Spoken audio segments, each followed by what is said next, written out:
Okay, I'm going to launch Screencast-O-Matic here. This is a video about selecting your audio source in Screencast-O-Matic. Now, you probably hear me speaking pretty well, and there may be like a little bit of a hiss or a crackle. I've noticed with this microphone, there's a little bit of a hiss or a crackle behind the scenes. Screencast-O-Matic, I think, has what's called a noise gate, and it'll help cut that out. While I'm recording this now, it's not in Screencast-O-Matic, so you probably hear it. This is through QuickTime Player I'm recording, just the raw audio. But I'll show you perhaps an A and a B once this is all done. This is what you want to do. Click on the narration button here. That's pretty much your microphone. So click anywhere up here.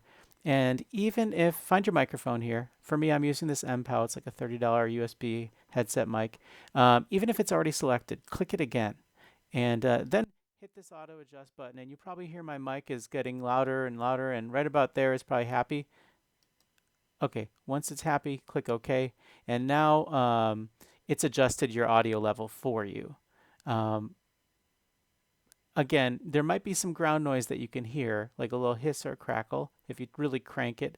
But I think Screencast-O-Matic actually does a pretty good job of filtering that out. So if you use that auto adjust feature. Before I used the auto adjust feature, it did not work. Afterwards, it seemed to work better. Maybe I'm just imagining things. Maybe it just turned the volume, adjusted the gain properly. Anyhow, also for my purposes, I have to turn this computer audio off. It was messing up my USB headset mic. It was like dropping audio. So if you have problems with audio dropping or just weird things with your audio, try turning this computer audio off. This is for recording the screen's computer audio. So like if you wanted to narrate over audio that's going on your computer at the same time. For me, I don't need that, so I turned it off, and everything seems to be working pretty well now.